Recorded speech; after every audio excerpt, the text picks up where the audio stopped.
आंतरराष्ट्रीय विश्व हिंदू परिषदના પ્રમુખ પ્રવીણ તોગડિયાએ હિન્દુઓને વધુ બાળક પેદા કરવાની આપી સલાહ। 3 બચ્ચે સચ્ચેનો નારો લગાવી કહ્યું, સરકાર જનસંખ્યા નિયંત્રણ બિલ લાવી 2 બાળકોનો કાયદો બનાવે તો મારી વાત પરત લઈશ। ગીર સોમનાથમાં 60 કિલોમીટરમાં 3 ટોલ નાકાનો વિવાદ હાઈકોર્ટમાં પહોંચ્યો। જૂનાગઢના સામાજિક અગ્રણી ઇમ્તિયાજ પઠાણે હાઈકોર્ટમાં દાખલ કરી પિટિશન। આગામી 28 તારીખે વધુ સુનાવણી હાથ ધરાશે। કોંગ્રેસના વરિષ્ઠ નેતા અધીર રંજન ચૌધરીનો મોટો દાવો, પોતાની હત્યાનું ષડયંત્ર રચાઈ રહ્યું હોવાનો દાવો કર્યો। હત્યાના કાવતરા પાછળ પોલીસ અને ટીએમસી હોવાનો લગાવ્યો આરોપ। જેલમાં ગુનેગારને હત્યાની સોપારી અપાઈ હોવાનો આરોપ। ગુજરાતમાં 8 અને 9 એપ્રિલે મળશે કોંગ્રેસનું રાષ્ટ્રીય અધિવેશન અને CWCની બેઠક। 18 કમિટીનું કરાયું ગઠન। દેશભરમાંથી 3000 આગેવાનો આપશે હાજરી। 64 વર્ષ બાદ ગુજરાતમાં મળી રહ્યું છે અધિવેશન। 8 એપ્રિલે અમદાવાદના સરદાર પટેલ સ્મારકમાં મળશે કોંગ્રેસ વર્કિંગ કમિટીની બેઠક। 9 એપ્રિલે રિવરફ્રન્ટ પર અધિવેશન મળશે। કોંગ્રેસના રાષ્ટ્રીય અધ્યક્ષ મલ્લિકાર્જુન ખડગે, સોનિયા ગાંધી, રાહુલ અને પ્રિયંકા ગાંધી સહિતના દિગ્ગજો રહેશે હાજર।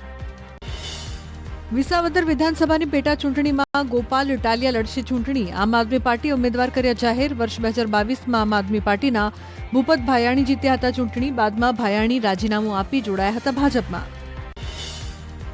વંદે ભારત ટ્રેનને આણંદનું સ્ટોપેજ મળતા લોકોમાં ખુશીની લાગણી। સાંસદ મિતેશ પટેલે વંદે ભારત ટ્રેનને લીલી ઝંડી આપી। આ પ્રસંગે આણંદ રેલવે વિભાગના કર્મચારીઓ રહ્યા ઉપસ્થિત।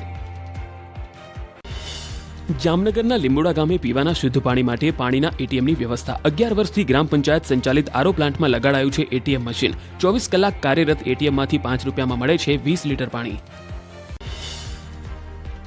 મહેસાણામાં જુવેનાઇલ ડાયાબિટીસના 253 બાળકો માટે શરૂ કરાયો પાયલોટ પ્રોજેક્ટ। ડાયાબિટીક બાળકોની સારવાર અને આરોગ્યનો ખર્ચો ઉપાડશે સરકાર। જિલ્લા પંચાયત દ્વારા તમામ બાળકોને અપાશે ઇન્સ્યુલિન પેન। દેશમાં પ્રથમ વખત શરૂ કરાયો છે પ્રોજેક્ટ। આરોગ્ય મંત્રી ઋષિકેશ પટેલના હસ્તે અમલમાં મુકાયો પ્રોજેક્ટ। દેશભરમાંથી પહેલી વખત મહેસાણામાં શરૂ થયેલો આ પ્રોજેક્ટ ડાયાબિટીક બાળકો માટે આશીર્વાદ સમાન બની રહેશે।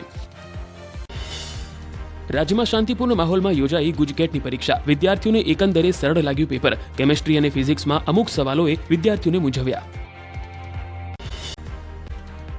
વાઘોડિયામાં જીઆરડી જવાન મિત્રો સાથે દારૂની મહેફિલ માણતા ઝડપાયા અને 5 દેવલા ગામમાં પેટ્રોલિંગ પર નીકળેલા પીઆઈએ જીઆરડી જવાન ધનરાજસિંહ ચૌહાણને મિત્રો સાથે દારૂ પાર્ટી કરતા પકડ્યા।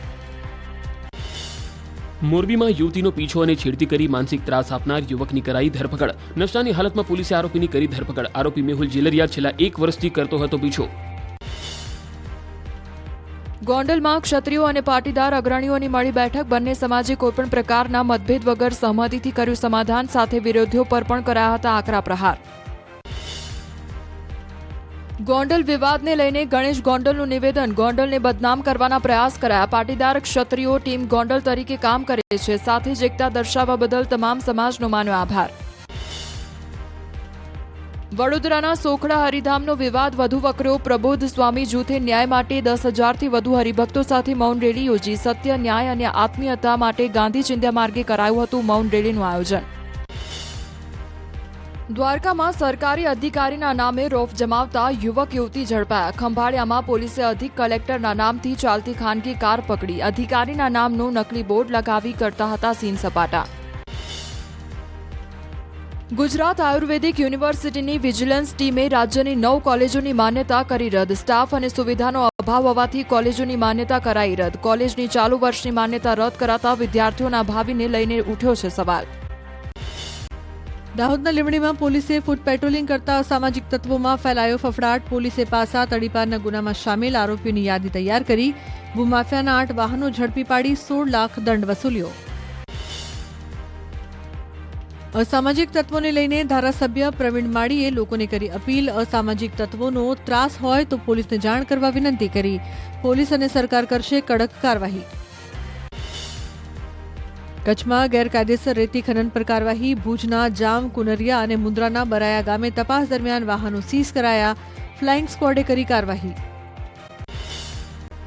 તાપીમાં મીઠાઈની દુકાનના વેપારી પર યુવતીની છેડતી કરવાનો લાગ્યો આરોપ। મુકેશ ચૌધરી નામના વેપારી સામે કરાઈ કાર્યવાહી। નશામાં વેપારીએ છેડતી કરી હોવાનો ગુનો દાખલ થયો। અમદાવાદમાં અસામાજિક તત્વો સામેની કાર્યવાહી બાદ પોલીસની બેઠક મળી। બેઠકમાં પોલીસ કમિશનર GS મલિક સહિત તમામ ઉચ્ચ અધિકારીઓ રહ્યા હાજર। અસામાજિક તત્વો સામેની આગળની કાર્યવાહીને લઈને કરાઈ ચર્ચા।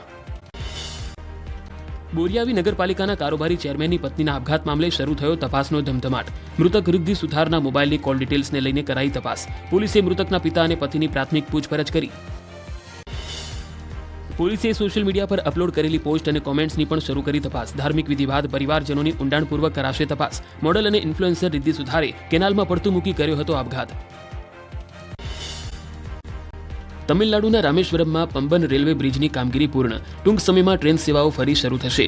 મેઇનલેન્ડ ઇન્ડિયાને રામેશ્વર ટાપુ સાથે જોડતો પંબન બ્રિજ ભારતનો પ્રથમ વર્ટિકલ લિફ્ટ સી બ્રિજ. રાજ્યમાં આગામી 3 દિવસ અંગ દઝાડતી ગરમી પડશે. 3 દિવસ હીટવેવની હવામાન વિભાગે કરી આગાહી. કેટલાક શહેરમાં 41 ડિગ્રીને પાર જઈ શકે છે તાપમાન. દરિયાકાંઠાના વિસ્તારમાં લોકોને પણ સાવધાન રહેવા નિર્દેશ. દરિયાકાંઠાના વિસ્તારમાં ગરમ પવનો ફૂંકાશે. 25 માર્ચ સુધી હજુ પણ મોટાભાગના શહેરમાં તાપમાનનો પારો વધશે. માર્ચના અંતમાં માવઠાની અંબાલાલ પટેલે કરી આગાહી. કચ્છ, દક્ષિણ મધ્ય ગુજરાત અને ઉત્તર પૂર્વ ગુજરાતમાં પડી શકે છે હળવો વરસાદ.